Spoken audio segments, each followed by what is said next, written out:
because the Slay Sisters are back. We're back. Guys, we had to come back, and I'll tell you why. Because y'all have been listening to us all over the world. All 17 of you, baby. Shout out Ireland. Shout out. Okay, listen. I have some very specific shout outs here. Kenya, India, Canada, France, back right here home in the USA, Ireland, Jamaica, the UK, Morocco. We have Slay Sisters all over the world. I love it so much. I absolutely love it. It's exciting because we're just like two normal moms who like crime. Like, we don't like crime, but we're just we having a normal obsession with true crime. Yeah, a completely normal obsession. Totally normal. It's normal. Yeah, so on Instagram also, we now had very few, but a couple of you followed us, and I love it. It literally, you guys do not understand, it brings the biggest smile to my face. We even had, shout out to Aussie Sarah. Is that how you say it? Yeah, I think so. Or do you feel like Aussie Sarah? Yeah. Okay. She made a little graphic. The cutest little graphic from something stupid that I said last week in the podcast. Waterboard that bitch? Waterboard that bitch. I mean, seriously, she deserved it though. In fairness, I said it and she deserved it. So anyway, in case you forgot, I'm Ashley. And I'm Michelle. We're sisters. We're the Slay Sisters. I'm the old short one. She's the young tall one. Also, I wanted to update on my crime last week. She did not get paroled. Yes. Yeah. She went That's the in bitch front of waterboard. Yep. Yeah, in case you forgot. She's not gonna get out. So I think that's God. probably pretty relieving for her husband who lost his babies. And oh my God. You know, I don't know what the chance of her reoffending is, but I don't know that it really matters when you murder your 2-year-old and your 3-year-old and your 14-month-old, you know? Yeah, it doesn't matter to me. Like her husband said, it's less than 15 years per child. Yeah. And I mean, that's nothing. She took away their entire lives. So and the husband, you know, needs to go. It altered everything about. Yeah. In the families, you know. And let's remember, it was for a man. Yeah. You know what I mean? Yeah. I love my husband. He ain't worth it. Oh my gosh, are you kidding me? No. It's regardless of the reason, even if, you know, it's something different with like mental well-being. I mean, you know, if you take a life, you have to there is a cost, you know. There has to be accounted for. Yeah. For the harm that's caused, so. Yeah. So thank God she's staying in prison where she belongs or in hell, either one, but right now it's prison, so that's where we're at, whatever. Yeah. Okay. Well, we each have a crime to do today. Yeah. But have you watched anything recently that you want to share with everybody? Gosh. I'm trying to think. Right now I'm rewatching. This is the third time. This is what I like to do with true crime documentaries. The Staircase. Oh my gosh. I actually want to talk about that sometime because I'm going to say this and then no one's ever going to listen to us again. I am kind of a believer in the owl theory of the Staircase. Do you know, I have to be honest. I never finished that documentary. What? Yeah, I swear. That's it. We're done. I don't know what happened. End it now. She is not real. I know. What? Yeah. Oh my God. I mean, it is long. It literally spans years and years. It's crazy. Yeah, I don't. Anyway, okay, you need to watch it. And then you need to look up the owl theory when you're done.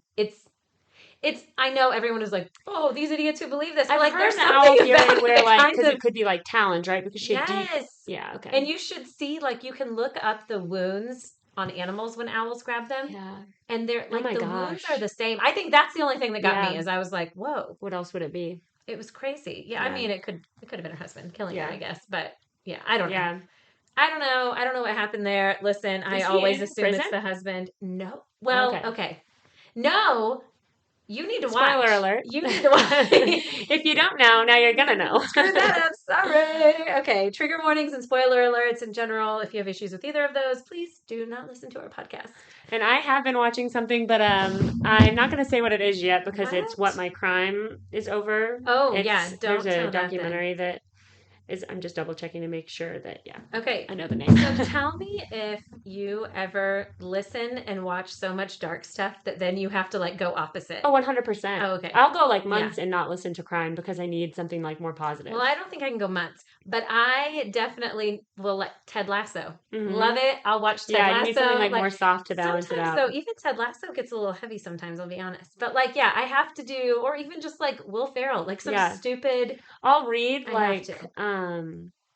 books that are like true crime, Mm-hmm. and then I'll go like completely opposite and read like Tessa Bailey, which is like a romance, Oh which yeah, is just like it's like a Hallmark romance. You know yeah. what's gonna happen. Everybody's gonna be happy at the end. Everyone's Yeah, like the nothing, opposite nothing of to what fear. this is. Yeah. Oh, speaking of which, oh my God. Okay, if you guys need like the most wholesome, wonderful, most amazing Love on thing the you spectrum. I Love on the Stop. Spectrum. I'm the one who told you about Love on the No, Spectrum. you did not. Don't act like this was your idea. First of all, I swear to you, I will kill you. wait. I told you about. Time I out. called you and I said to you, you need to listen. Wait, Don't you start this shit with me. I think this is the opposite. Time I out. will kill you. Wait. Wait, I'm about to. Ugh. Okay, wait. When did you watch for the first time? When it came out. Okay. And how many seasons have you watched? I have watched all of them 3 times. Are you sure you're the one that all told of me? them? Yes. Okay, I'm Down obsessed. with Love is similar. Oh. But it's not. It's Down syndrome. Of course, Robert But Downey Jr.'s. Love on the Spectrum. What did you just say? Robert Downey Jr., Sweet Baby Angels with Down syndrome. What are you talking about? I can't. Okay, so anyway, yes, Love on the Spectrum, love it. I literally cry. I'm obsessed with it. They need to come out with new seasons. There's also Love on the Spectrum Australia. Yep, watched it. Was it Australia? Uh-huh. Did I make that up? So good. So good. I Yeah, I know you watched it because your sister, who's older and smarter, told you to watch it. I don't remember that. That was the thing. But ooh, I'm gonna look for the text messages. If I find the text messages, I'm I gonna will need post some them receipts. on Insta. So check Instagram because yeah, I'm obsessed with the that thing show. is, I think I called you, but if not, they will be. Yeah, I'm gonna find receipts. They're gonna be posted. I'm trying to think check our of the Instagram most later. wholesome. I can't think of their names, so it wouldn't make sense. But I just love every person on that show. Oh my gosh, they're. The boy who loves dinosaurs. Yeah, he's Australian, I think. He's like the sweet. I know. They're all. I can't. I don't have. It's really sweet. Honestly, though, it makes me so much more like empathetic towards people who are on the spectrum or who just like communicate differently than us because I'm just like, yeah, we all want the same things. Oh my gosh, what is her name? The couple that's been together forever. They went to Africa together. Oh my gosh. Come on, it's gonna drive me nuts. I can't take it. I can't think of what their names are. But when she described how she loved The Little Mermaid, I'm going to screw this up big time. You just need to watch it. She loved The Little Mermaid because she identified with Ariel. Because when she was able to be a human, she completely lost her voice and couldn't communicate. And she said that's how she felt. Like, I'm able to be a human, but I can't communicate with anyone. They don't understand me. I don't understand that. Like, that broke my heart. She is so smart. Like them having autism doesn't mean they're less intelligent. I don't think they're just intelligent in a different way. I mean, many of them are more intelligent or like hone in on certain skills more. It's just different from. Yeah, it's just different. It's not. I don't know. Anyway, watch it. So good. Yeah, I should probably don't need to keep going into diatribes about that. But anyway, should we get to this crime? Do it. All right, who's gonna go first? I went first last week. Should you go first? I can go first if you want. Okay, I'm preparing myself. Now, if you remember, on Instagram, we posted a little clue, and hers was like a little running man icon person running thing. Okay. Which was super vague, so I'm sure no one actually. Okay. We could have probably given a clue that was more. Yeah. Okay. Okay, Michelle. Are you ready? I'm nervous. I'm sweating. My armpits are... I should have put on deodorant. Oh my gosh. I need help. My armpits. She is a mess. My boobs are sweating. Okay, I'm ready. I'm here for it. Okay. Do I know this one? Okay, sorry, go. Okay. In the fall of 2018, a young woman named Lauren McCluskey, Lauren McCluskey was living a life. I know. We've told you. We've warned you. Know nothing. It's gonna be wrong. But listen, I do like. This is just such a heartbreaking case that there's no chance the family's gonna listen. But I just like my heart goes out to them. So I want to make sure that they know like. I don't give a shit about that guy. I don't even want to say his name, the person that hurt this girl, but I want to get her name right because people should know her name, Lauren McCluskey. Okay. So, Lauren, we got it. yes.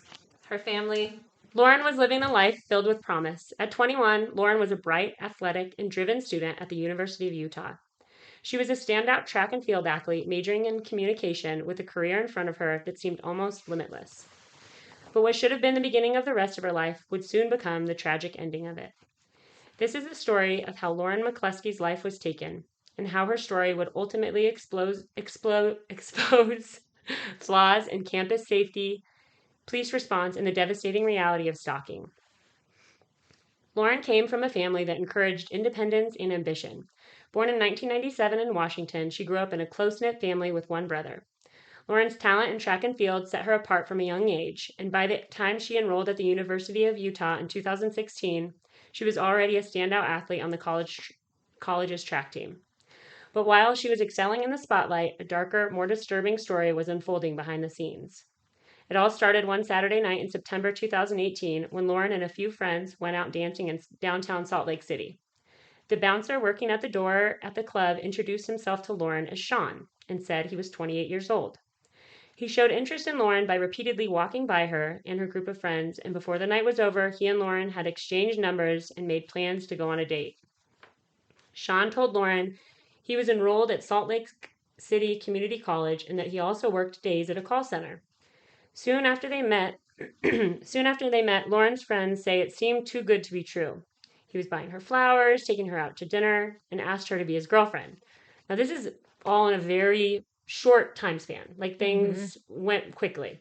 Also, I need to know, were her friends saying, bruh, this is too good to be true. Yeah. Open your eyes. Yeah. Or were her friends like, oh my God, it's too good to be true? Well, so we'll That's find what I out wanna here. know. They were like, there were several red flags, and they're like, How about okay. him walking back and forth Yeah. watching you in the club? Well, and he was also like a very large, like intimidating presence. And one of her friends said that as they were leaving the club that night, she like turned around and saw Lauren standing with him, and his hands were like on her shoulders, like grabbing onto the top of her shoulders. Ew. So it seemed like he just had like an aggressive, like outward presence. So okay. Sean's possessive, controlling behavior seemed to arise when friends say Sean started giving her permission. He started giving her permission to invite friends out, telling her what she was allowed to wear, and becoming upset if she didn't answer her phone right away. Okay, so he was born in 1921. When right men away, got to tell women things. Red flag, red flag, red flag. Listen, all the red ladies flags. or men, if someone is telling you how to dress, how much makeup you can wear, what to wear, you need to answer my calls right when I call you. And can't be with? Absolutely not. Run the opposite way. No. That's not going to get better. And if they tell you, like Sean told her, well, I was hurt in a previous relationship. Listen, it's not your problem. That's not your problem. I can get very passionate here because it can end so tragically, as we're about to find out. But you want to be empathetic, you know? You say, oh, well, you know, he's been hurt before. I can change him. Not that that's what Lauren said. I'm not going to put words in her mouth. I just know that that's what happens because he's so nice to her. He's buying her flowers. He's buying her dinner. He seems like a gentleman. If you are one of those women, like I was for so long, and I'm still super insecure. Like if you like, look, I can identify with that. I get it. I'm on the same bus as you. Like insecurity rules me a lot of the time. And it affects my relationship, absolutely. But part of like growing and getting older and like being able to look at it from different perspective, there are different ways to handle things. So like there are times now where I'll go to my husband and say to him, like, I'm feeling this way and I know it's not logical. Like I know that I shouldn't be like this. You know what I'm saying? Like that's the adult way to handle it. It's not flipping out and losing your mind. And like if you do that, listen, have you ever flipped out on your husband, Michelle? Girl. Let me tell you. Let me just story for another day. I am not preaching to you like I'm up here like no.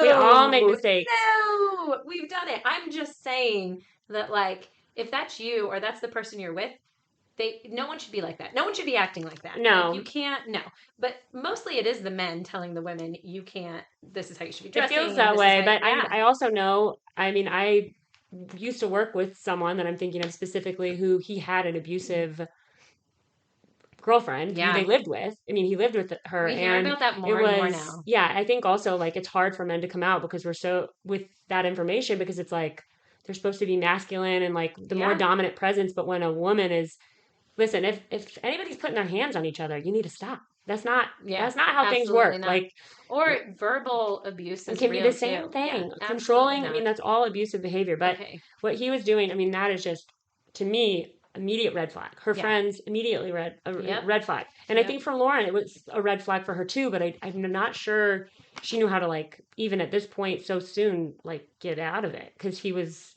calling her. Why didn't you pick up your phone? Where are you? Who are you with? That kind of thing. Right. Yep. Okay, sorry, So, go ahead. after a month of seeing Sean, Lauren's housing advisor was concerned enough for Lauren to email her supervisor, stating that Lauren was in a potentially harmful relationship and allowing her non-resident boyfriend to stay with her and her roommates. So this guy's, after a couple weeks, already staying with Lauren and her roommates. Okay. The letter also stated that the boyfriend was planning to get Lauren a gun, was possibly tracking Lauren, and that Lauren had stopped caring for herself, which often happens in an abusive relationship. The guy won't let you wear makeup, or he won't let you wear certain clothes, so then it's like you're stuck in whatever he says is fine. Because, the key doesn't want other men looking at her, of course. So a few days after this email was sent, Lauren found her boyfriend's ID, which showed his name was not Sean. It was Melvin Rowland, and that he's not 28 years old. She didn't even have his real name at that point? He's 37, bro. Oh, no. 37. 30. First of all, 37 is not old. Okay. Lauren is 21. Yeah. He said he's 28. He's 37. It's the lies. That's crazy. It's a real problem. Wrong name. It's a real problem. Wrong age. That's a 9-year age difference. No. And also, when you're 21, listen, I'm not judging, like, age in my mind, like, is just a number, but at a certain point. Past a certain age. Yeah. If you're in college and you're in, like, that university lifestyle, that age. Yeah, 37-year-old boyfriend you're not dating about, like, no, that's not okay. And also, to me, the dishonesty, another red flag. It's yeah. That's major. Knowing your real name. You telling me the wrong name the first time I meet you, and then on our first date being like, hey, I go by that name at the club so people don't look me up online. Right. Like, whatever. You know what I mean? Understandable. Yeah. Months later or weeks later, and you're just now, no, absolutely not. No. So after finding his real name, Lauren and a friend found his photo online and saw that he was convicted of 2 sex crimes in 2004. What? So This was 2018? So this crime happened in 2018. In 2004, he was convicted of 2 sex crimes. He raped a girl. She had, like, she went and he went to prison. He also was messaging a girl online who he thought was a 13-year-old girl that he was planning to meet up with and, quote, have wild sex with. But it was a detective. That was 14. So he was 14 years younger? Is that what you said? So he was still in his 20s now. Yeah. And he's thinking, okay. But also he was planning on, first of all, the rape thing wasn't because she was 17, even though that's illegal. It was because he literally raped her. No, I'm not saying that. Okay. I'm saying that was so many years prior. Was he an adult when he was reaching out to a 13-year-old girl? That was his age. Okay. Yeah. He's in his 20s. He's still an adult. Yeah. Okay. Still. Ew. Yeah. Okay. And so the 13-year-old was a detective. So he went to prison for those things. Love that. Now, I love that. Yeah. So when he was in prison, when he was, they meet with the parole board or whatever before they get out.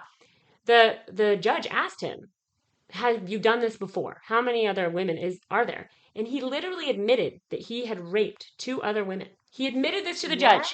Now,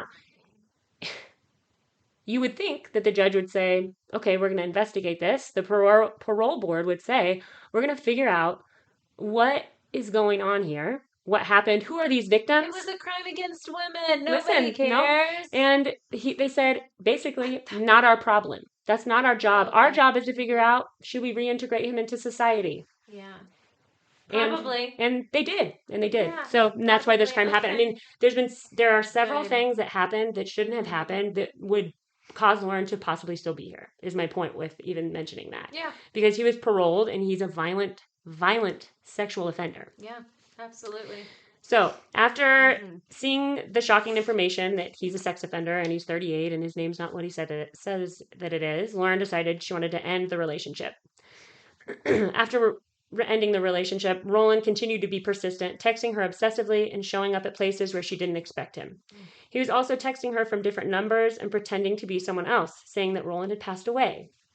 This is when Lauren reached out to a university police for the first time because she feared that he was trying to lure her somewhere. So he was texting her from several different numbers and saying, oh, he died, or he's in a car accident. He got in a car accident and died. Do you want to ride with me to the funeral? He was trying to like get her alone. So she called the police thinking, I don't know what's going on. After their breakup, Lauren did everything she could to distance herself from Roland. She blocked him on social media and tried to avoid his increasingly frequent messages. But Melvin would not let go. Wait, Melvin. Roland. Roland is his last name. Melvin is his first name. Oh, okay. Yeah, Sorry. you're fine. Unbeknownst to Lauren, he had access to her email because she once logged in on his computer. So he had access to all of her virtual correspondence with the university PD. So she had been sending these text messages through email to the police department. With the information obtained, he began stalking her, showing up at her apartment uninvited, and also posed as a scammer who threatened to send out compromising photos of her unless she sent $1,000 to the perpetrator, claiming. And so he texted Lauren as another person. He was trying to say, oh, I'm this person and I have this explicit photo of you. If you don't send me $1,000, I'm going to send this to all your family and friends. So Lauren, thinking it's him, which it was, she texts him. And he says, no, it's not me. They're trying to exploit me too. So he lied to her about it being him. Does that make sense? Yeah. Okay. Yeah. So, but it was him, and he admitted it to coworkers that he was doing that. And his coworkers were just like, "Yeah, man." Well, they gave him a leave of absence. His supervisor did. Oh. Okay. Yeah, I know, right? So she sent $1,000 to the perpetrator because she was afraid those photos were going to get out. Which who wouldn't? I mean, that's like a young girl's like worst nightmare. You know, you don't want to, you're like, oh, I shouldn't have taken those photos. And now someone has it and they're going to send it to my mom. Like, what? You know what I mean?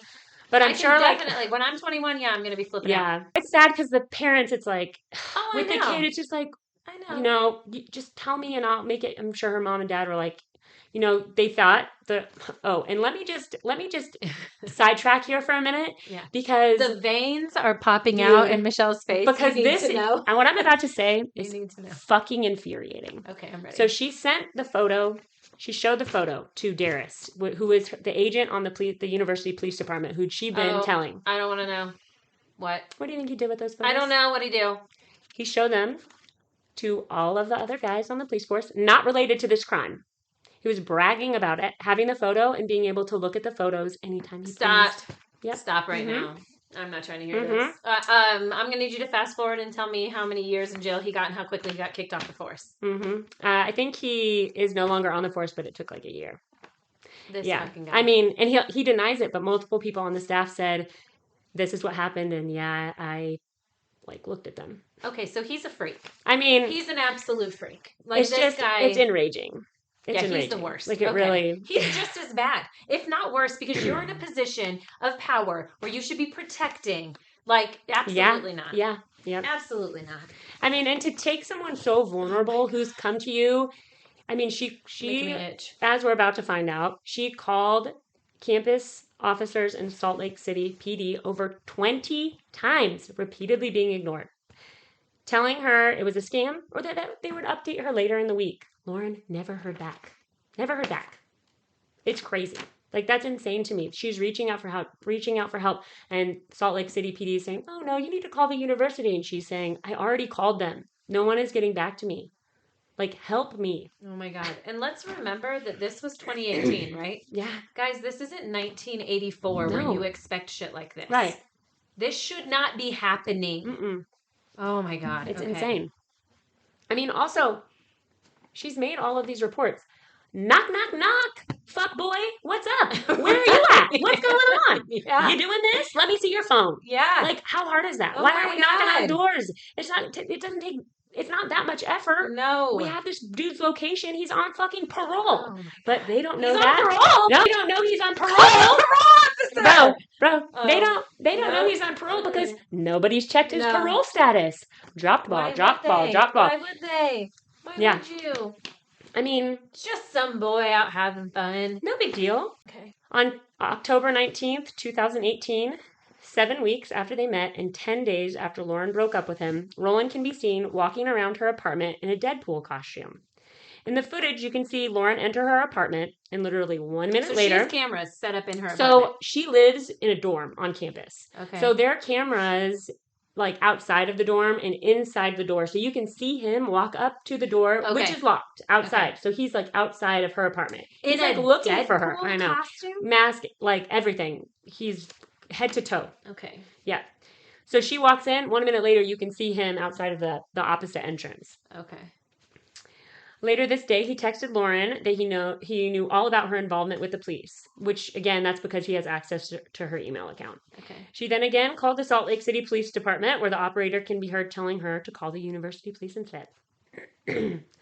On October 22nd, 2018, just 12 days after their breakup, Melvin is seen, which is Melvin Roland, is seen on surveillance exiting his apartment at 6:06 a.m. and leaving in a silver Buick he borrowed from his neighbor, which he parked in the parking lot next to Lauren's building. Oh, God. During this day, Roland can be seen going in and out of campus buildings and was let in the locked door of Lauren's apartment entryway multiple times by another student.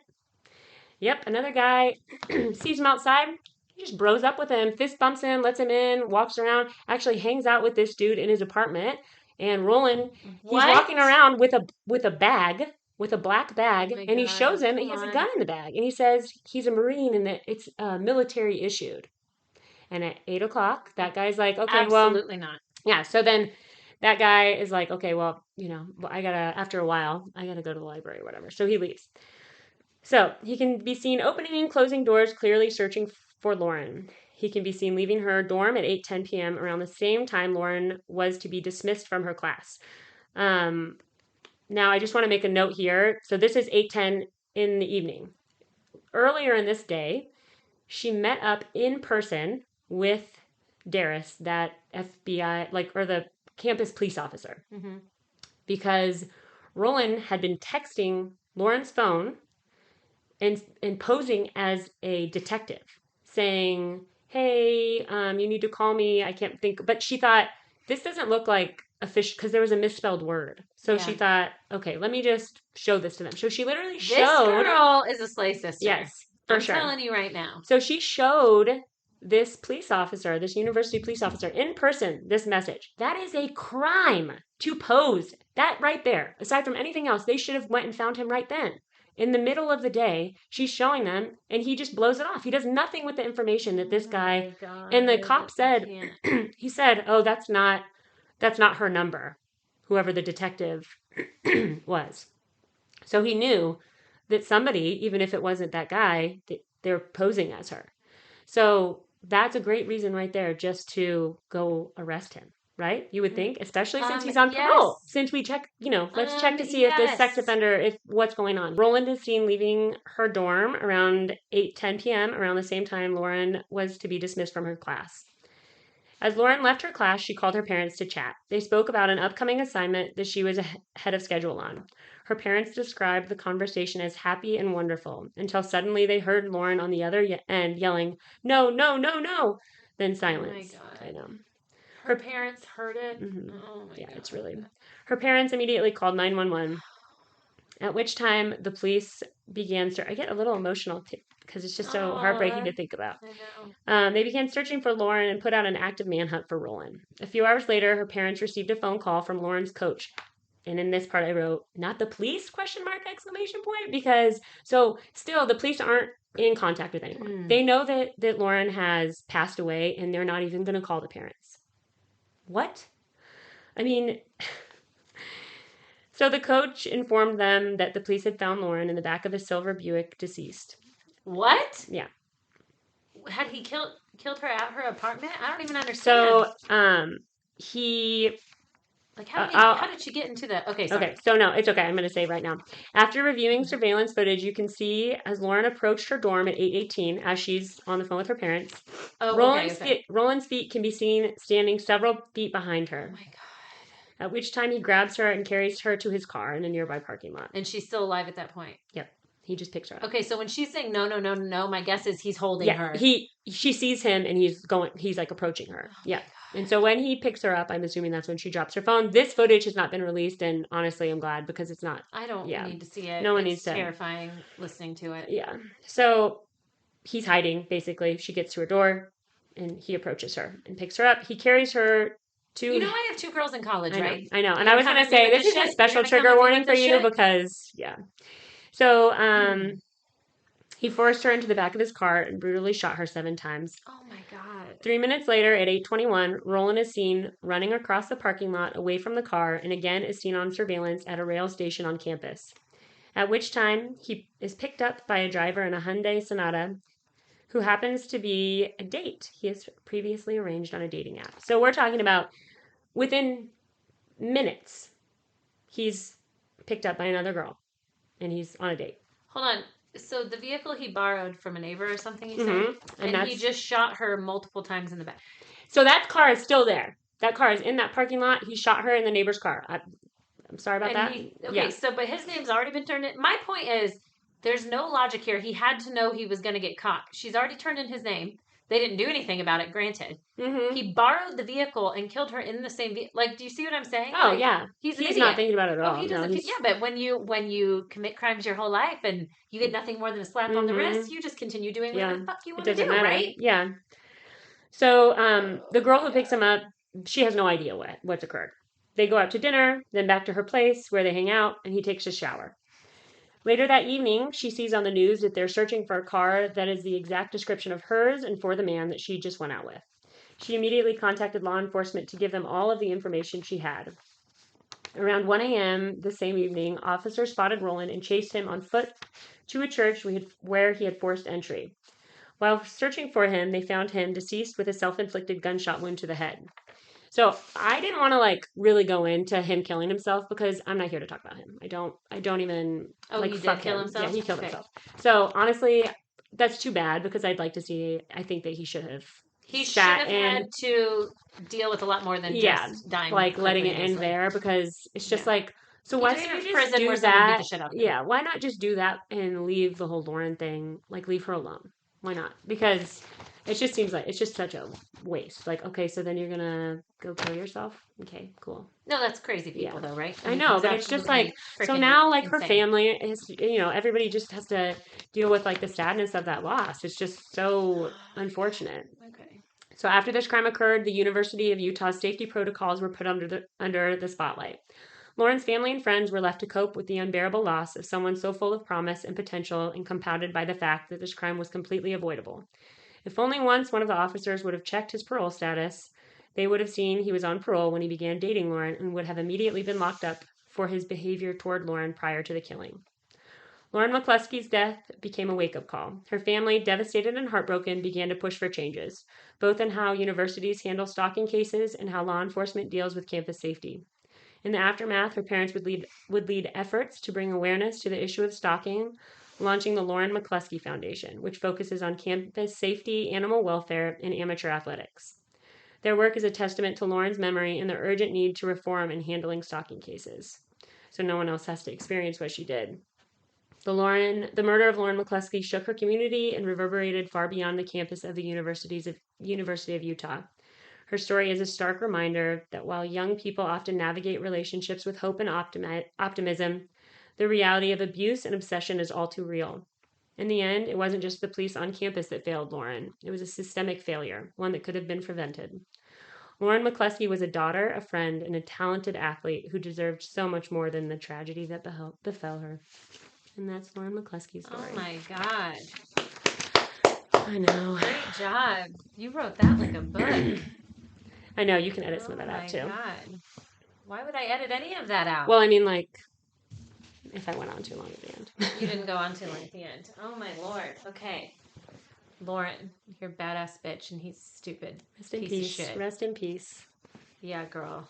Oh my God. You know what though? It's not that this makes it worthwhile, but it's gonna be because of her that some other girl. I know. There will be a lot of good. Saved. The parents actually sued the university. I think it was $58 million. Hell yes. And they used every penny of money that they got from that lawsuit towards that foundation. I don't it's care going back if they use it to travel the damn world. Honestly, Fuck them. But also so much good will come from it. And the dad and the mom both said, she's not here anymore, so we have to make something good come from this. So, Yeah, absolutely.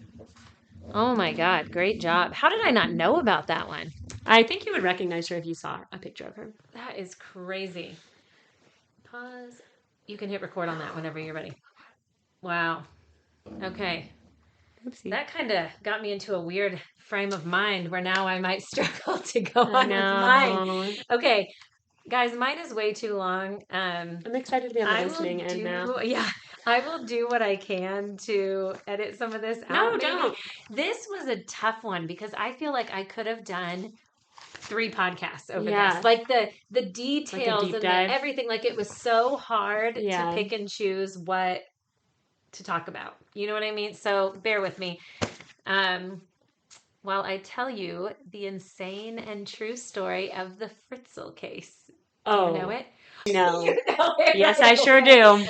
Yes, I sure do. Oh, Joseph shoot. Fritzl? Yes. Mm-hmm. Yes, damn it. Okay, you know it. So this isn't going to be fun for you to listen to, or Have you ever read the book Room by Emma Yes. Donoghue? It's lightly based Very off of that, loosely. very, very loosely. Yeah. Yeah, I've seen the movie too. Mhm. There's a movie Okay. too, people. Yeah. Yeah.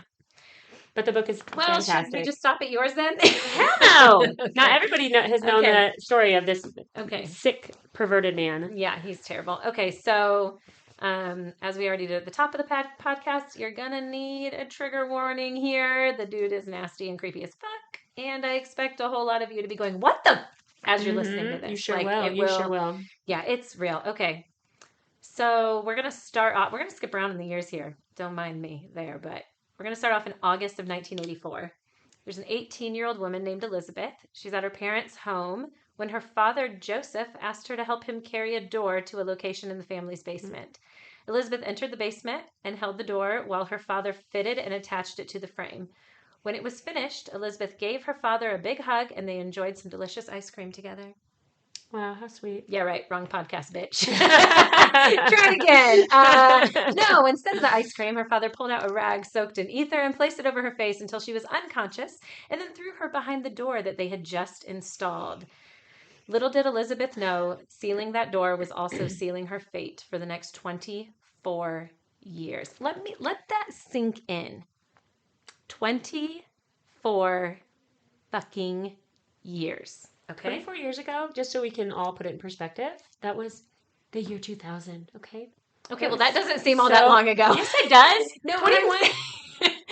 I think it's so much longer than that. No, but I'm saying, like, when I think about the year 2000, I was 10. Right. Like, what? Yeah. That's no, it's so a long. long. It's your entire life. Yeah. I mean, it's That's so long. It's all of your Yeah. adult. Like, it's crazy. It's absolutely nuts. Okay. So now we're gonna like put in our little VHS tape and rewind Right. back. Okay. So now it's April of 1935 in Amstetten, Lower Austria. Do not let me say Australia. People, Austria and Australia are two different places. Austria is basically Germany. Right. And Australia is like this lovely little It place ain't. that makes shrimp on the barbie. We love Australia. Okay, go Australia. Ooh, no, we don't. Some real shit went down in Australia. But right now we're focused on I Austria. want to go to Australia. Okay. Oh, same. Really bad. Yeah, 100%. Mm-hmm. Okay, we're Shout going. out. Shout out Australia. Okay. So Amstetten, Lower Austria, when Joseph Fritzl, or if you're German, Josef Fritzl, Josef. I'm just gonna call him Bitch Boy. That's how I pronounce it. I don't know how you pronounce Joseph Fritzl, but I pronounce it Bitch Boy Fritzl. Fritzl. Just gonna call him BB. So at 4 years old, by the way, I'm gonna say this. This is not a pity party for him. We're gonna zip right through it. At 4 years old, his severely alcoholic father left, and Joseph never saw him again. He ended up being killed. His father ended up being killed while fighting as a soldier during World War II. Joseph grew up as an only child and was raised by a single working mother. Blah, blah, blah. Nobody cares. Everybody is. Okay, moving on. Okay, so fast forward to 1956. Joseph, Bitch Boy, is now 21 years old, and he marries 17-year-old Rosemarie. Together, they have 3 sons and 4 daughters. During the years of raising his children, he completed his education in electrical engineering. He held a job in construction materials firm for about 2 years and later became a technical equipment salesman traveling around Austria. I say his jobs not because I think it's cool, but because it's important to understand the background that he has moving forward in the story. I also think, like, how you described his past, like, although I'm past, like, having empathy for him, it is important to understand, like, the psychology that goes into why people are the way they are. Forensic psychology is like one of my favorite things. I would love to get a PhD in forensic psychology for fun, not because it's just interesting, feel like having a job in it. It's very interesting. And I will say there are a lot of things that came out later. Here's one thing I will say. There's a lot of shit that came out later about how his mom was super abusive and blah, blah, blah, and whatever.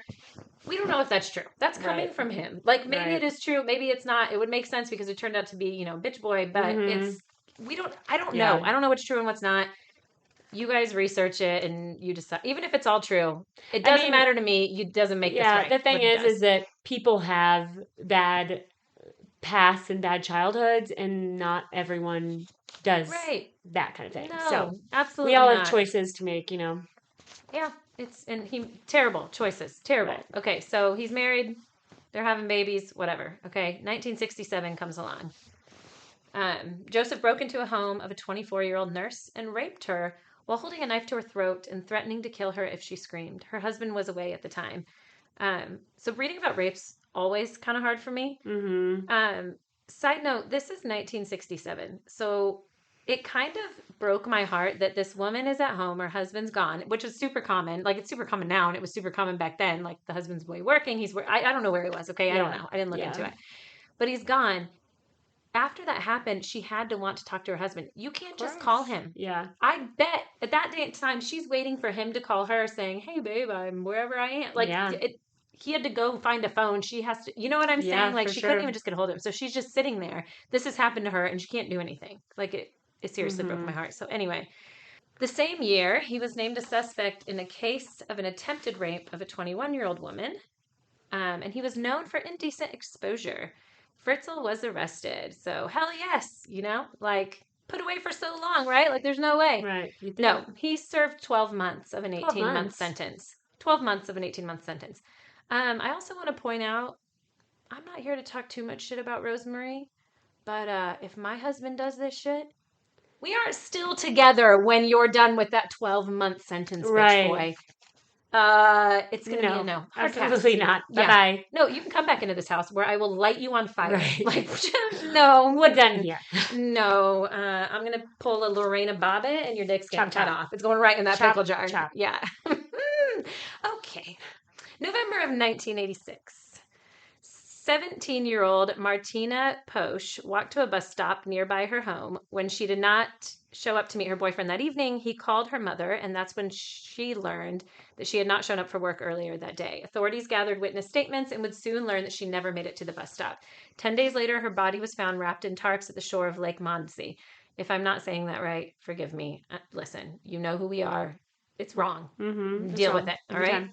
The medical examiner believed that she had been strangled within 2 hours of leaving her parents' home.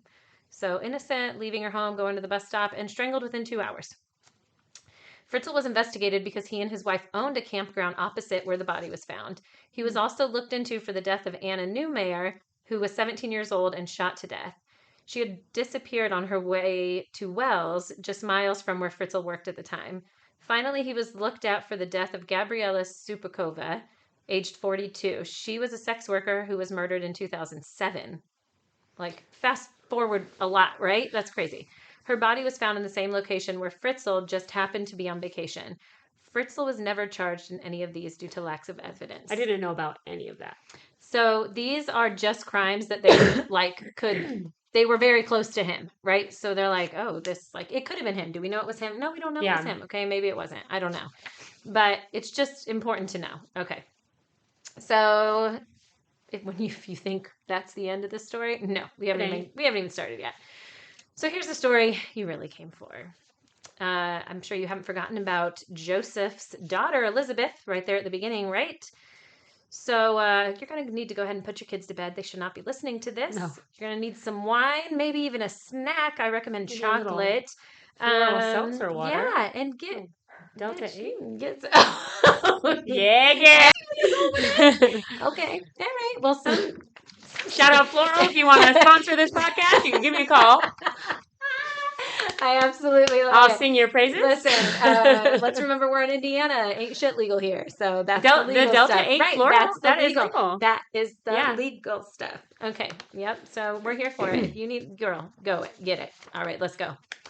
So let's get ready to be triggered because this is where it gets real, okay? As if it hadn't already. Joseph's fourth daughter was named Elizabeth. That's who we discussed at the very beginning. At 17 years old, she ran away. I can't think of why she would have run away from home. It's unbelievable. In 1983, she left home and went into hiding in Vienna with a friend.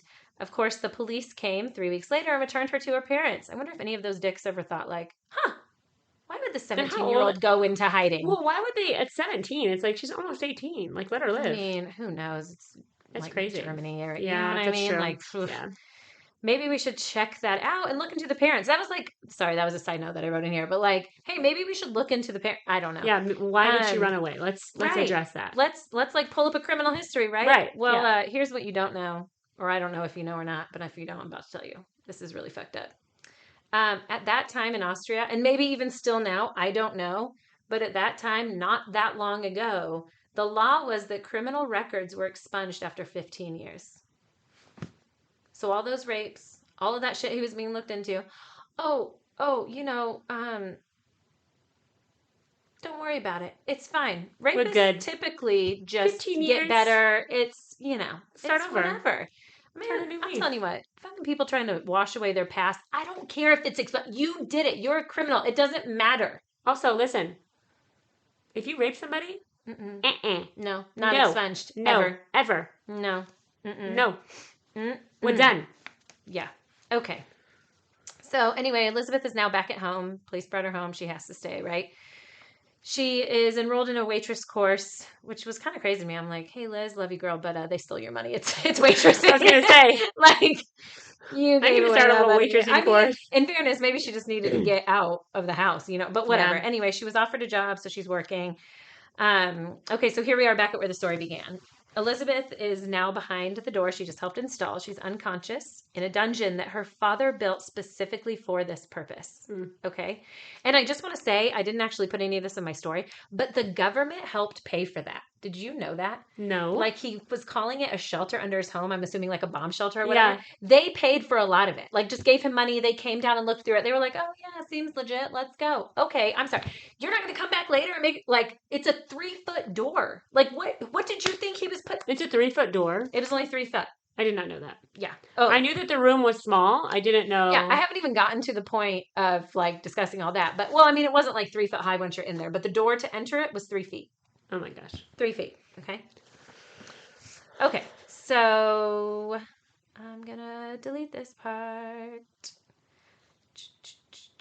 Okay. So after she disappears, her mother, Rosemarie, what the fuck is she still doing with this shitbag husband of hers? Dude, like, I can't. Rosemarie. I'm so disappointed. Like Rosemarie. Girlfriend. Don't you feel like Rosemarie was the wife who's just like, let me make this pie and pretend like I have a good life. I'm gonna make this pie. I'm gonna make this pie. I'm gonna put it in the oven. I mean, she pretend like it's happening. She probably like opened up her window and a bluebird came. She's associating. Life is good. She's putting this into a box and saying, "No, we're not going to deal with that right now." She thought it wasn't real. So anyway, little Rosemarie. Okay, so her mom files a missing persons report because she's a normal human being. And she's like, oh my God, my daughter's gone. I'm going to file a missing persons report. Then, a month later, Joseph gave police a letter, which would be the first of several handwritten letters that he would force Elizabeth to write while he held her captive. The first letter said that she was tired of her family and she was staying with a friend. She warned that no one should look for her or she would leave the country. Joseph, because he is beyond extra, also told the police, oh, she probably joined a cult. I mean, red flags everywhere. I can't. Anyway, what do you think the cops said? Oh, yeah, that makes sense. We'll just let this go. Boy. Yeah, he probably. Sure. Yeah, he seems legit. Doesn't look like that's a badass mustache he's got there. No one with a mustache like that can lie. They're all wearing those mustaches. Oh my God, that mustache. Yeah, his crazy fucking face. I'll try to remember to put a picture in the show notes so you guys can see. Which, by the way, in the show notes is where all of where we grabbed our information. Yeah, I wanted to mention that. I forgot to. Yeah, we screwed that up. So sorry about that. Fine. Okay. Again, we don't know what we're doing, so. So the cops are like, no problem. He's probably telling the truth. So when Elizabeth was first put in, her father had strapped her arms together and tied them behind her back with iron chains. The chains were then hooked to a metal post or metal posts, I'm not sure how many there were, behind her bed. She could only reach, when she was attached to this, she could only reach about 1.5 feet from either side of her bed. So essentially, she could probably stand up on either side of the bed, and that was it. That was all the room she had, okay?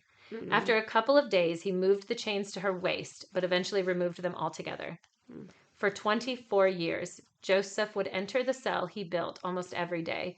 He would bring food and supplies. And if you're thinking, oh, well, that's kind of nice. Get fucking real. He was also going in there to rape her. Right. This is his biological daughter. As if raping anyone isn't bad. Right. I'm saying like rape is, no, it's the worst. But like this is his biological child who he raised from birth, okay? And this sick fuck was like, oh no. I can't. No. I mean, I just assume like he's probably been doing this her whole life. Like he's probably Yeah, you know what I mean? Like she never said I don't know. So yeah, I don't know. I really don't know. Yeah, he's just this is what's nuts too. Later on he actually referred to her as forbidden fruit that he couldn't resist. What the hell? Like he is beyond that's like no, I'm going to vomit. Like I'm not like it literally churns my stomach. That was difficult for me to, and that was a quote. Like what I said is not a direct quote, but he actually said forbidden fruit that I couldn't resist. Like, okay, we're gonna need to move on because I'm gonna throw up. Yeah. Oh, and by the way, the rape over 3,000 times. Ugh, over 3,000 times. I mean, do you think like his wife had to have known something was going on? mean, like how he had to have been out there all the time. We'll kind of get into that later too. God, it makes my skin crawl. Remember a minute ago when I said that he'd remove the chains from her waist? You know, you want to know why? Why? Yeah, if you don't want to know, it's too damn bad. Here it comes. It's because he said the chains were, quote, this is a quote, and I found this quote online. So if it's not true, it's online fault, not my Their fault. Not yours. Yeah, not mine. We're not accountable. The chains were, quote, hindering his sexual activity with his daughter, according to law enforcement. Oh my gosh. I know. I should have gotten a pukey bowl like I give to my kids when they're sick. Is it the same thing as your popcorn? Yeah, it absolutely is. Don't eat popcorn in my house. But I do put in. Oh, side note, if you guys don't know, you put paper towel in the bottom of it so the puke doesn't splash. That's a wow. Every time my kids get sick, I'm like, Ashley, what do I do? Yeah. Remember when the boys, and when I'm they were usually newborns, like, I don't know. I'm like, how do I check their temperature in their butt? You're just you have to put your finger. Guys, just side note, you don't have to put it all the way in, just a teeny tiny. You do not ever put it all the way in. I didn't, and you know why? Because you told me. Because you don't put it all the way in. Just a little bit. In fact, I would hold my fingers all the way at the top. You told me that. Yes. Yep. Okay. Anyways. Killing it. Yeah, I've screwed up in a lot of ways as a parent, but I can check a temperature in a butt. You better not believe. Oh, in the pukey bowl. Yeah, you got to use the paper towel, girl. Okay. While being held captive, Elizabeth gave birth to 7 of her father's children. 1 child died shortly after birth, and 3 were removed as infants and raised by Joseph and Rosemary. Okay, Rosemary, here's your turn again. Where are you, girl? What's happening? Yeah. Okay. No, this bitch. No, anything he says is just fact. Okay. Yeah. So let me go back to the beginning of that sentence. 1 child died. From what I read, it was a boy. I think it was a set of twins. 1 lived and 1 died. And the child was having breathing problems. And of course, Joseph's like, I can't take this kid to the hospital. Of course not. They're going to find out. So he just lets the baby die. And then there's like this little heater, kind of like a wood burning heater is kind of what it looked like in pictures. Don't quote me again. He just threw the baby. Man. After the baby had died. I can't. Imagine like this situation for her, but like to just have to sit there and watch your baby die and then him just like discard it. Like take it. It's and never was. Oh, yeah, I don't even know if she knew. Like he just took the baby. Like I can't. Anyway, so then there were 3 removed as infants and raised by Joseph and Rosemary. So how did he get away with this? Is what you're probably thinking. Well, that's why I'm here, people, to give you all of the horrible details. Joseph would make Elizabeth write letters about how she couldn't take care of each child. He told police that the infants were dropped off on his doorstep with the letters from his daughter. My first thought was, oh, but he's a rapist. The courts would never allow him to have these children, right? Nope, the fucked up laws strike again. His conviction was expunged. So they had no idea that he... I'm just surprised, like, no one recognized him. You know what I mean? Like, yeah, no. Like, nothing. I feel like gossip was, like...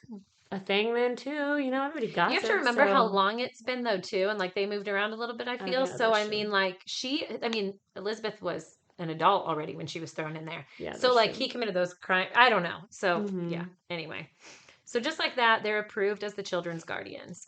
When questioned about why authorities allowed the children to stay with them, they just said they had a really good story. Oh, well, then by all means, let's give him all the babies. No problem. Take the baby. Oh, well, he had a good story about why he had them, so it's fine. But, like, he literally could have just been kidnapping those babies. And they were just like, oh, well, no. No big deal. Seemed legit. That was a good story. Because of a letter, anyone could have written that letter. Ugh. Okay. After Elizabeth gave birth to her father's fourth child, Fritzl, the gem that he was, allowed Elizabeth and her children to enlarge the dungeon from 380 to 590 square feet. Oh, you're so kind. Yeah, Santa fucking Claus himself. I can't. Wow. They dug the soil out with their bare hands for years to make it happen. Yeah. Okay, so we're going to talk a little bit about what it was like in there. So Elizabeth and her children had a small, almost what I would call a kitchenette. Like, you can look up images online. I'll try to put them in the show notes for you guys, or at least links to them. But they had like a small kitchenette, a bathtub, and a toilet that kind of like bumped right up to it. Television, radio, VHS player. Yeah, so the layout of this, again, I will try to include images of this because it's kind of hard to explain, but just like sit back, close your eyes, and listen, and maybe you can visualize it. So there was a staircase from the main floor of the house that led down to the cellar. You immediately enter a utility room, which led through there into a small office space. You walk through that and go through a doorway into a workshop. Once you're in the workshop, there was a wall full of shelves. I don't know why I'm using my hands because no one can see them but me. But there's a wall full of shelves which had to be moved in order to see the 3-foot door. So, like, he had this shit hidden. Like, it was really, yeah.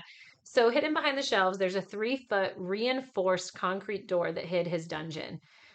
The door was also electronically locked and had to be opened with a code and a remote control. Joseph kept it with him at all times. That part kind of blew my mind, and I'm wondering if he installed that later, only because did that even exist? Like, I remember being a kid and we had to walk up to the TV to turn the channel. Like, you had to turn the little metal. I don't know if you remember that, but so. No, I remember Grandma and Grandpa used to have the TV like that. Yeah, so that kind of, yeah, I don't know. That blew my mind. So anyway, he kept the remote with him at all times to make sure, like, no one's getting in there, right?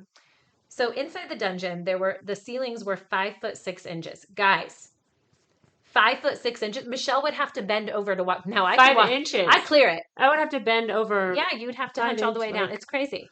That is tiny. My husband would not be able to stand in there. Michelle would have to hunch. Like, it's insane. And when I thought about that, I was like, man, I don't know if you guys have heard this, but goldfish tend to grow to like whatever size of the tank they're in. You know what I mean? Like, I just wonder how much it stunted them. I mean, everything stunted them, but being in there, like, I don't know. You know what I mean? Yeah. So anyway, there was a corridor that led to the kitchen, which was basically in the same area as the bathroom. The bathroom, like I said, was a small tub with a toilet that bumped up against it. On the other side of the bathroom, there was a sleeping area and a doorway that led into another sleeping area. So they were kind of like bumped up against each other. Each sleeping area had 2 beds. There was also a part of the dungeon that was padded and soundproofed, which I was just like, oh my God, I don't know. So it's awful. Yeah. There were no windows anywhere. No light, nothing. Like, there are no windows. Okay. So they have not seen outside at all. It's crazy to look at the space and think about the fact that these people lived and grew up in the space without ever leaving. Like, these 24 years. Like, how much growing up did you do in your 20? Like, everything happened. It's just nuts. It's absolutely nuts. The children had never seen sunlight. They'd never seen the sky. They'd never seen other people, vehicles. Like, anything they saw was on that little TV in the movies that they watched or whatever, right? I mean, think about, like, all of the deficiencies those poor kids had. Oh my God. From not ever having sunlight. Yes. Not ever having fresh air. They didn't not go to school. I will say Elizabeth tried to, like, school them as best she could, right? But, like, no. I mean, what can you... Oh, my God. There's only so much you can do when you can't offer them any exposure to... I literally can't even imagine. So, yeah, it's awful. So Joseph had told the kids and Elizabeth that the door was wired to electrocute them if they attempted to mess with it. He also told them that they would be gassed if they tried to get out. Okay, Hitler. Calm down. Settle down. Oh, my God. I can't. Okay, now that you got the visual of what it looked like down there, we're going to get back to the story that you never asked to hear, but yet here we are. Here we are. On April 19th, 2008, so not that long ago, guys, 2008, right? Elizabeth's oldest daughter was extremely ill. So again, this is the daughter that's down in the dungeon. Like, there are 3 kids upstairs. This daughter's in the dungeon. So she was extremely ill. She's having seizures, and she ended up losing Little Caesars, pizza. Okay, we better delete that. Remove this immediately. She ended up losing consciousness. Elizabeth eventually convinced Joseph to take her to the hospital.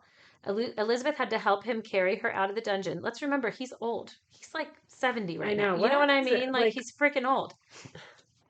So she had to help him carry her out.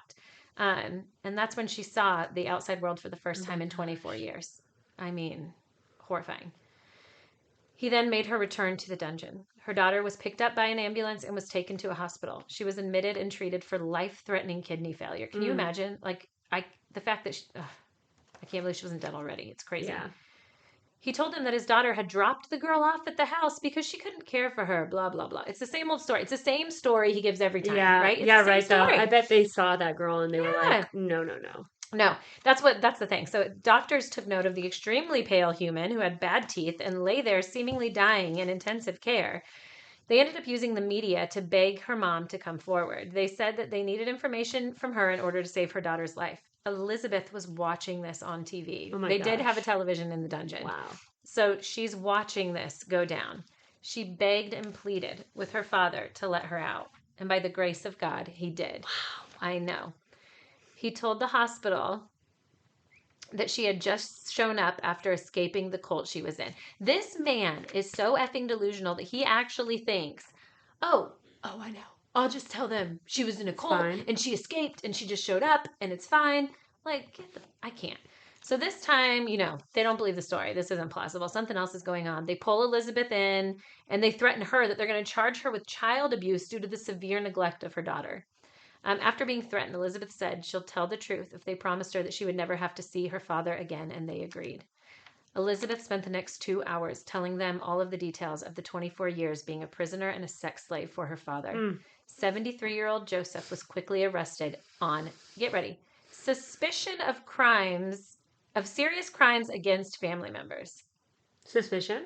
And also serious crimes against family members. A serious crime. What the? Do you want to see this dungeon? What is happening? What? I prefer rape, incest. Also, this is 2008 now that we're talking about. Yes. Like, how about we charge him with being the world's biggest fucking rapist fuck? Like, he's the worst. He's like the nastiest. Top of the list. He's the worst. Okay. Sorry, not important. Just pisses me off a whole lot. Joseph is given life in prison. Cut that immediately. Cut it. Immediately. Should I cut that? Well, okay. It would bring me joy, though. That's what I want for Christmas. Yeah, That's what I'm asking she for just needs him to have karma for what he's done. Because how could you ever show someone the pain that you've caused another person? Besides that, you need to show him. Yeah, he needs to know. You need to know. He needs to know. The need to know is real. Mm-hmm. Okay. Elizabeth and all of her 6 surviving children. So Kirsten, 19. So one child has become an adult. Okay. Yeah. Kirsten, 19. Stefan, 18. And Felix, 5. These are the basement kids. As well as the upstairs. This is what I'm going to call them. The basement kids and the upstairs kids. As well as the upstairs kids. Lisa, 16. Monica, 14. And Alexander, 12. How did they decide who was going and who was staying? I don't know. They don't say. They said that they think it was maybe a space thing. Like after she had the first 2, he was like, "There's no room down here," and then like the 3rd or the 6th was.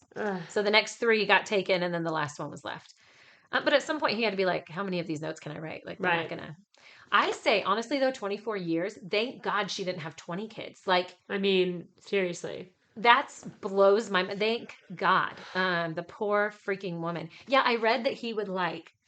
Whenever she was getting close to her due date, he'd bring down like dirty scissors and a freaking he gave her a book from like the 40s on how to, birth a child. Well, how kind. That's nice. Yeah, I really cannot. Okay.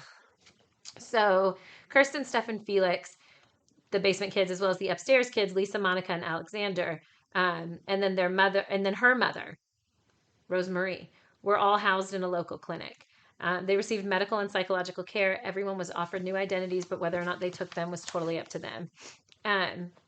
Okay, what I was going to come back to, I don't think I wrote about this. If I did, then I'll be reading it again here in a minute. But they did go through and do extensive DNA and fingerprint testing in the dungeon, and it was only the Bitch Boy and the kids and Elizabeth, whose DNA and fingerprints were down there. I say that to say the mother was clearly never down there, Rosemarie. But like the people, they had renters in their house all the time. They said that at least like 100 people had lived in that house during this 24 years. Like that's a lot. Okay. Wow. Yeah. So, and then the mother, and they said that he would go down there at like 9 a.m. down to his workshop, and he would threaten anywhere, and like no one's allowed down here. If there's a room that my husband is spending his days and nights in, and he's telling me not to go down there, what's the first thing I'm doing when he's down not? there? Boy. Going there. Go check this out. Going down there. That'll be the first one. And if you think that shelf is going to keep me from finding that door, that shelf's gotta go. That shelf gotta go. I'm moving everything. We getting in that cement door. We're getting in that. We're gonna find that remote. You better. Especially if there's a sledgehammer. There's babies showing up at my door. Whose babies are these? I'm taking a sledgehammer to that door. No, she believed the story that her daughter had dropped him off. I think she was like delusional, so just pretending like everything was fine. Oh my gosh, she was crazy. Compartmentalizing or whatever you want to call it, dissociating from reality. Sure. So Elizabeth and the 3 children who were kept in the dungeon required quite a bit of therapy. Well, no shit. So you would expect that after the trauma they lived through, right? Right. But even simple things that you might not think about that they had to focus on, like just adjusting to natural light. Oh, yeah. None of those kids had ever been in natural light. And then she hadn't been for 24 years. So that's the same thing. Like no natural light. They lived in darkness or semi-darkness for so long. And I literally read that like when she pissed him off, he would shut off the electricity down there. So they might be down there for days in the dark.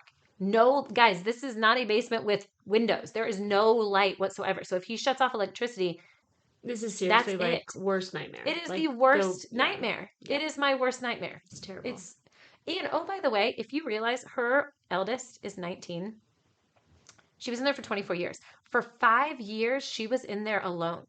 It was just her and her father raping her until she had that baby. Gosh, seriously, it's... No. How are there people like this? Like, how are there people and horrifying that treat other people, let alone their own child? I can't even. I can't wrap my head around it. Sick and disgusting. So they had to learn to cope with living in larger spaces, which I thought was so interesting. But like they didn't moving around wasn't a thing. There was no room to run in there. They had never run. Like no hopping. No, they had to learn. Like you have more space, you can move. You're not just stuck in this cramped little space, right? Yeah. So Stefan, one of Elizabeth's sons, had to learn how to walk properly because he was 5'8". The cellar was 5'6". So for years he had been bent over walking through there. Like, okay. So let me see. So Stefan was 18 when he got out of there. So I'm going to say he had to be 5'8", like around the time he'd been years stooping over like that. Okay. So Kirsten, this is Elizabeth's daughter who was hospitalized. She was released from the hospital in June of 2008. And after that, they realized like everything she had gone through. And I guess she had been like affected for sure. Like they were all really affected, but she really struggled. Like they said that she would rip out her hair in clumps, like bald spots, like just rip her hair out, tear up her clothes. And like it seemed like she had some real issues. Like, just tearing shit up. And I mean, that's like an actual condition. Trichotillomania, I think, where people pull out their hair. Yeah, and there's another one where they eat it. Did you know that? Crazy. Anyway, she has every right to rip out all of her hair. I mean, kidding me? And this is just, I mean, we are not, like, people have these conditions because they've undergone such traumatic things. Yes. I mean, it is a real, it's your body, you're like self-soothing. It's terrible. I mean, it's so heartbreaking.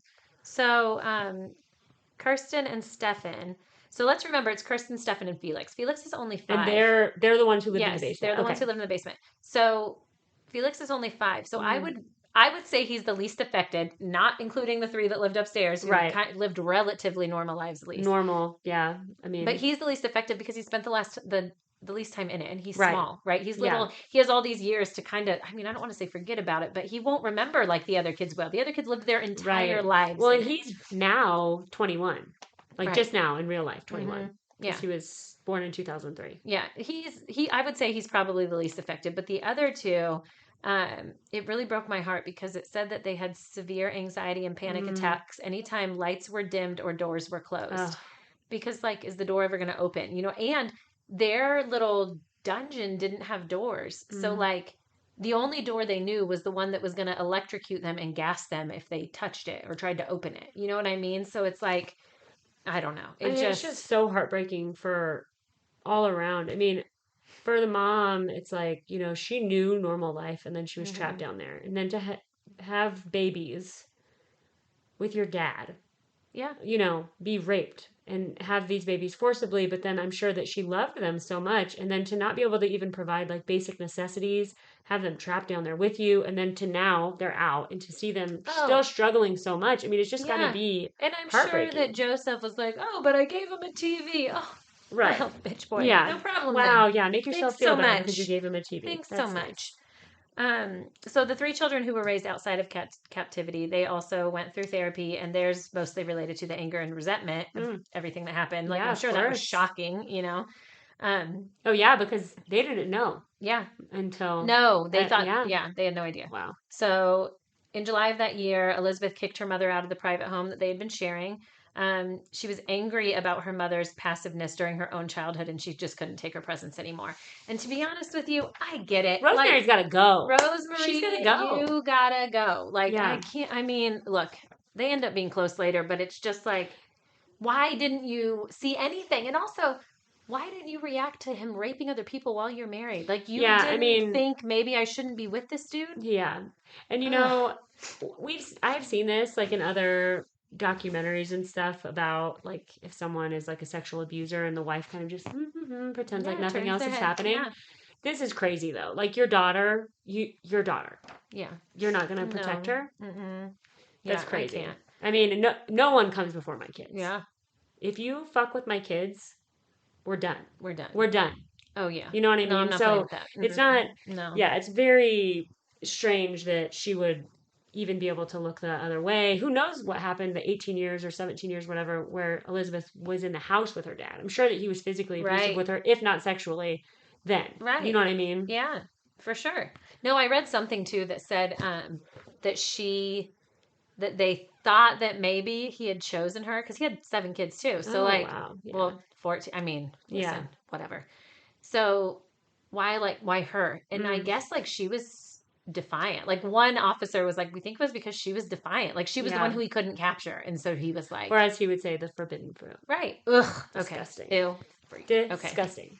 So the kids also needed professional help to unite the basement kids with the upstairs kids. So like to bring them together, like your siblings, like love each other. Bonding for them was very difficult. Sure. And I'm sure bonding was extra difficult for the kids who were held downstairs. Like, I don't know. Like, and there has to be some anger. Like, why were you picked? You know what I mean? Like, and for them, it's like, you don't know what we've gone through. You don't know how hard this is for us to acclimate to this new, they were down there and now they're up here. And I wonder if the oldest child ever like remembered some of the younger ones being taken. Yeah. And like, where did they go? Why do they, you know what I mean? Like there had to be, I don't know. And I'm sure. And you have to think all these years, like she doesn't even know what's like her kids are up right above her. Also, we have to remember that the space is very small. So when he is coming down. Oh my gosh, it's like the size of a studio apartment. Yeah. So when he's coming down to rape her or whatever, the kids are subjected to and that. I don't know if this is true, but I actually read that he would force her to do sex in front of the kids to like punish her and embarrass her. That's beyond. That's beyond. Yeah. Mm-hmm. Yeah. Okay. So in prison, Joseph changed his last name to Meyerhoff. So, shout out. Put that out there. In case you need to know. In case you need to beat the hell out of him. This is his name. This Fritzl is how anymore. You can find him. He's a freaking old dude now, but so he was involved. He did that after he was involved in a prison fight where he got a bunch of his teeth knocked out. And I was like, hey, how about you chop off his wiener next time? Yeah. Like teeth, who cares? He doesn't need those. All right, so in 2021, this got really confusing to me, to be honest, when I was reading it, because it kind of jumped all over the place. So I'm definitely screwing up these years and dates and everything.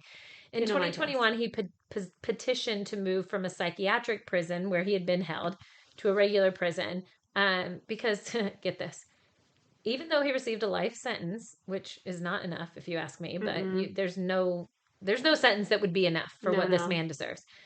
He had served 15 years, so he would have been eligible for parole in 2023. Absolutely not. Yeah. No.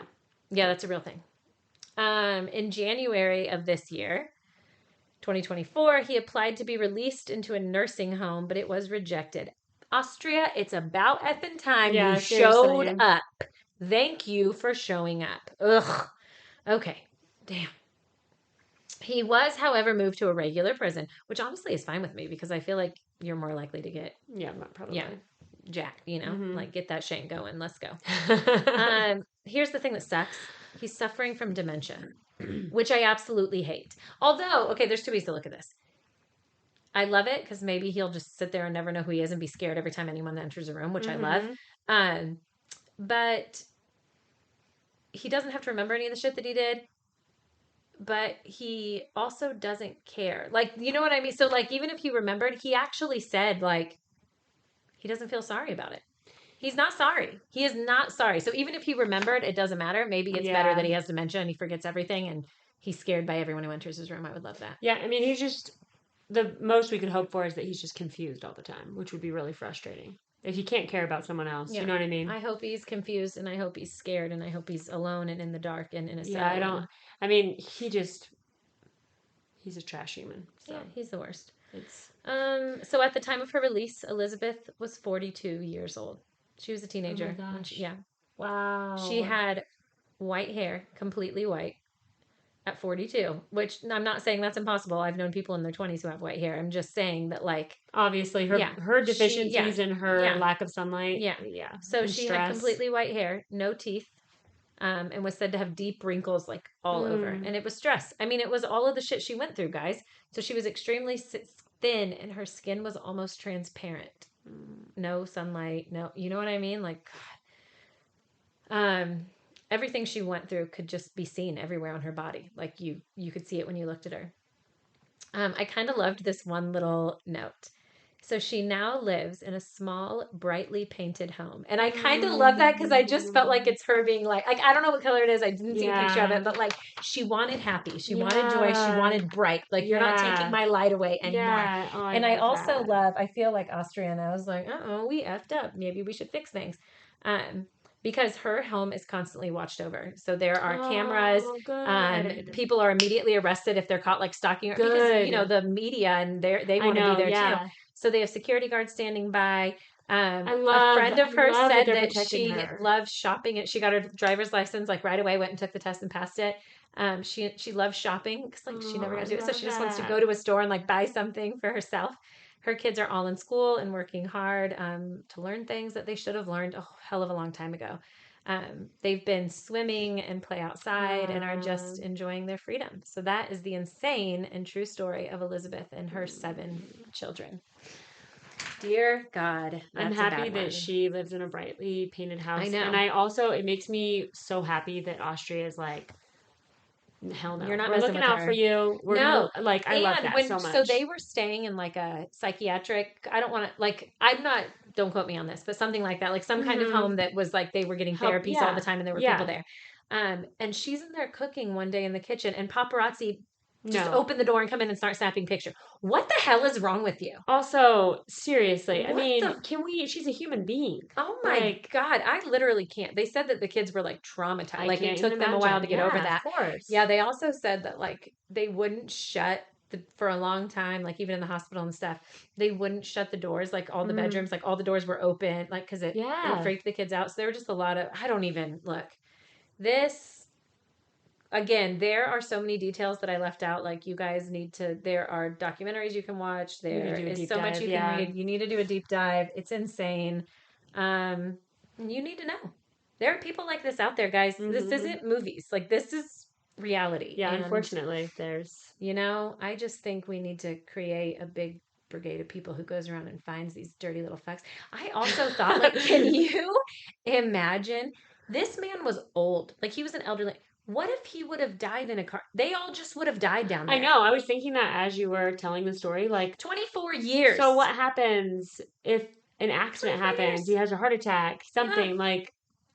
And I'm sure there were like days where he was gone and couldn't go down there for a couple days. A month. There was a month. He was once gone for 4 weeks. Yeah. He was once gone for 4 weeks. Imagine on like a trip.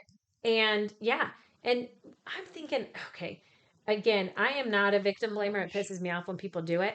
But I was like, gosh, they believed him because he's a psychopath about the electrocution and all that. But I'm like, for weeks, like I would have been digging up, I would have been digging out.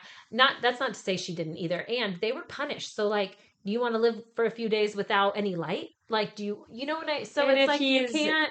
If he's threatening to make her do like sexual acts in front of her child, I mean, it's just like, this is your life. Yeah. But like, I will say it is a miracle in that, even just in that, maybe when she had kids, she was living for her kids.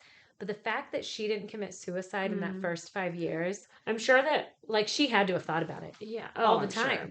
I'm sure. All the time.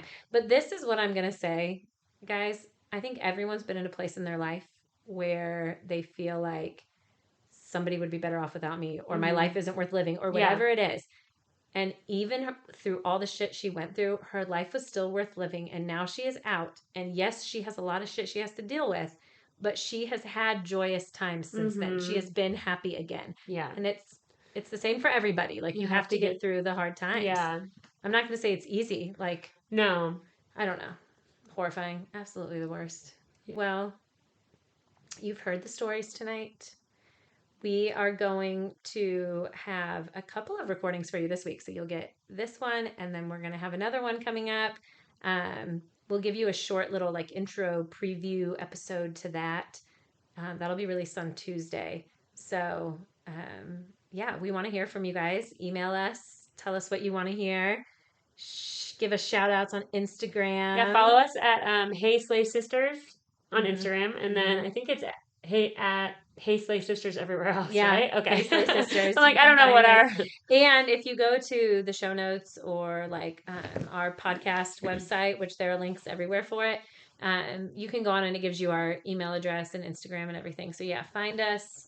Share our podcast, tell people about it. We love it. We love you guys for listening. That's amazing. Yeah, and email us if you have recommendations or crimes you want to hear, crimes you want to tell. Oh, yeah, like a backyard, like something that happened when you were in your state. We'd love to hear it. We want your family member. Yeah. Listen, we have a crazy uncle. We get it. Oh my God, he's the worst. Doesn't everybody? Doesn't everybody have that uncle that, he wears overalls and he's got a nipple hanging out? It's like, Jesus Christ, put that away. Put your nipples away. Put the nipples away. Yeah, especially that. That's not a nipple I want to see. No. Yeah. Usually his nipples are out at the same time his teeth are out. So God. They go hand in hand. I wish she was joking. I really do. If our grandmother heard this, she would kill us. She'd just shake her head and be like, that is true. She knows it's true. You know it's true, Grandma. We love you. All right. We love you, Grandma, and we love you, Slay Sisters. We love you, Slay Sisters. Even if you're a brother, we love you. Slay brothers and sisters. Yeah, we love you all. Okay. Well, thank you for listening. Bye. Bye-bye. See ya.